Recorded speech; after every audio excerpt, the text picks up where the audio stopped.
हाँ तो नमस्कार है प्यारे साथियों, आप सभी का स्वागत है बिहार बोर्ड एकेडमी चैनल पे। और आज हम लोग पुनः उपस्थित हुए हैं बिहार जीविका मॉडल अभ्यास सेट 9 पुनः लेके 8 हम लोगों ने कर लिया था। आज के सेशन में 9th करने वाले हैं। टोटल VVI क्वेश्चंस का MCQ हम लोग करेंगे, तो सेशन में बने रहिएगा। और चैनल वीडियो अच्छा लगेगा तो वीडियो को लाइक कर दीजिएगा, चैनल को सब्सक्राइब कर लीजिएगा, है ना। आइए पहला क्वेश्चन देखते हैं हम लोग। कहता है कि पंचायती राज संस्थाओं के वित्तीय सशक्तिकरण के लिए कौन सा प्रावधान महत्वपूर्ण है। केंद्र सरकार से अनुदान लेना ही मुख्य स्रोत है। स्थानीय कर लगाने एवं राजस्व संग्रहण का अधिकार देना, केवल अनुदान पर निर्भर रहना और वित्तीय मामलों में राज्य सरकार की पूरी नियंत्रण। क्या होगा इसका राइट आंसर? अगर राइट आंसर बी के साथ आप जा रहे हैं, स्थानीय कर लगाने एवं राजस्व संग्रहण का अधिकार देना, ये बिल्कुल ही सही है। ऑप्शन नंबर बी बिल्कुल सही है। अगला, मनरेगा के अंतर्गत निम्नलिखित में से कौन सी गतिविधि शामिल नहीं है। यहाँ नहीं है की बात कर रहा है, तो क्या हो जाएगा? जल संरक्षण कार्य, सड़क निर्माण, स्कूली शिक्षा और भूमि सुधार। क्या होगा? तो अगर आप ऑप्शन सी के साथ जा रहे हैं तो बिल्कुल ये मनरेगा के अंतर्गत नहीं आता है, स्कूली शिक्षा। सी ऑप्शन बिल्कुल सही है। 3 स्तर की पंचायती राज व्यवस्था में निम्नलिखित में कौन सा स्तर शामिल नहीं है। या नहीं है की बात कर रहा है, तो ग्राम पंचायत, पंचायत समिति, जिला परिषद और राज्यसभा। क्या हो सकता है इसका राइट आंसर? तो 3 का अगर हम ऑप्शन डी के साथ जा रहे हैं, राज्यसभा, तो बिल्कुल ही सही है। ऑप्शन डी इसका बिल्कुल राइट आंसर है। अगला कॉलम मिलाने वाला है ना। कॉलम ए में सामुदायिक संस्था या समूह होगा और बी में कार्य एवं उद्देश्य होगा। तो महिला स्वयं सहायता समूह और महिलाओं को आत्मनिर्भर बनाना व सूक्ष्म ऋण देना, है ना। उसके बाद कहता है कि विद्यालय प्रबंधन समिति SMC, विद्यालय की गुणवत्ता सुधारना और निगरानी करना, है ना। यही इसका सही होगा, राइट। उसके बाद किसान क्लब यानी किसानों को तकनीकी ज्ञान और सहयोग देना, यही होगा। युवक युवती केंद्र यानी युवाओं के लिए करियर मार्गदर्शन और प्रशिक्षण। अगर आप ऑप्शन नंबर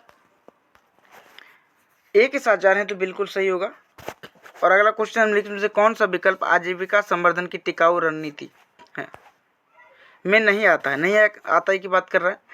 अगर आप 5 नंबर का ऑप्शन सी के साथ जाते हैं तो बिल्कुल सही है, शॉर्ट टर्म मुनाफे पर केंद्रित अनुदान, यही इसका बिल्कुल सही आएगा।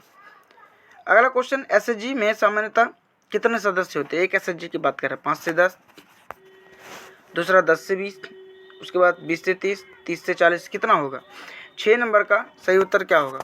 तो टोटल 10 से 20 होता है। SHG में टोटल 10 से 20 सदस्य होते हैं।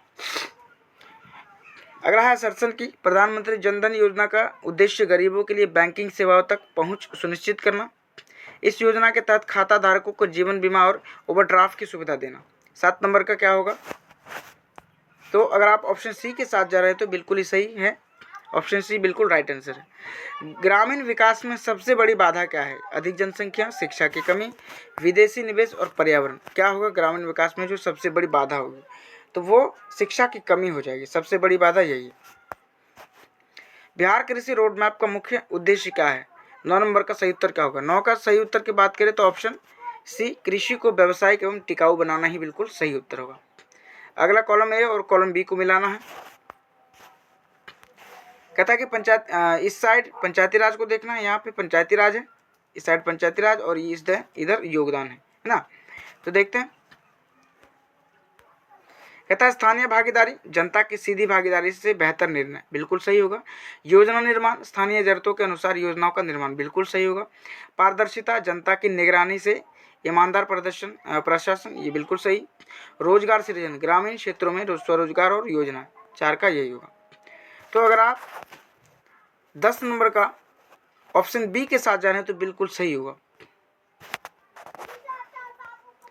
मुख्यमंत्री आवास योजना ग्रामीण में किस प्रकार की वित्तीय सहायता दी जाती है? 11 नंबर का। तो 11 नंबर की बात करें तो इसमें बी हो जाएगा, अनुदान हो जाएगा।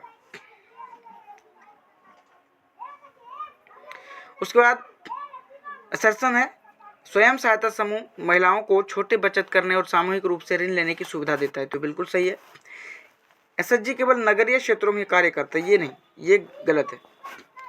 तो 12 नंबर का आप अगर ऑप्शन ए के साथ जा रहे हैं यानी कथन एक सही है तो वही बिल्कुल सही होगा। अगला, SHG बैंक लिंकेज का क्या मतलब होता है? समूह का व्यापार करना, बैंक से ऋण लेना व जमा करना, खेती करना, चुनाव में भाग लेना। 13 नंबर का क्या होगा? 13 की बात करें तो 13 नंबर का बी सही उत्तर हो जाएगा, बैंक से ऋण लेना व जमा करना। अगला, मुख्यमंत्री हरित कृषि योजना किस उद्देश्य की शुरू की गई थी, है ना? किस उद्देश्य से शुरू की गई थी? हरित कृषि, शहरी कृषि को बढ़ावा देने, वन क्षेत्र में खेती की अनुमति देना हेतु, पर्यावरणीय दृष्टि से टिकाऊ कृषि को उत्साहित करना। क्या होगा इसका सही उत्तर? और एक और ऑप्शन है, रासायनिक उर्वरक के उपयोग को बढ़ावा देना। तो अगर आप 14 नंबर का ऑप्शन सी के साथ जा रहे हैं तो बिल्कुल सही होगा ऑप्शन सी। अगला, एसजेवाई योजना के तहत लाभार्थियों को क्या प्रदान किया जाता है? छात्रवृत्ति? बिल्कुल नहीं। निःशुल्क स्वास्थ्य सेवा? ये भी नहीं होगा। अनुदान आधारित आजीविका सहायता? बिल्कुल सी सही उत्तर हो जाएगा।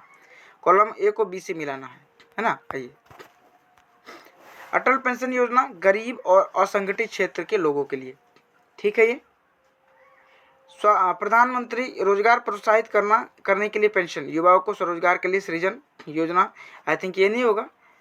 राष्ट्रीय स्वास्थ्य मिशन, गरीब परिवारों को मुफ्त रसोई गैस कनेक्शन देना, नहीं। उज्ज्वला योजना, ग्रामीण स्वास्थ्य सेवा का सुधार। अगर आप 16 नंबर का ऑप्शन सी के साथ जा रहे हैं तो बिल्कुल सही होगा सी, है ना? ऑप्शन सी बिल्कुल सही होगा।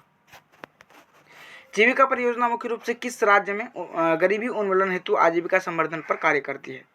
17 नंबर का सही उत्तर ये डी हो जाएगा, बिहार। जीविका परियोजना बिहार हो जाएगा। असरसन, आजीविका संवर्धन गरीबी उन्मूलन की एक दीर्घकालिक रणनीति है ना? इसका कारण क्या है कि आजीविका संवर्धन केवल सरकारी नौकरियों पर केंद्रित होता है।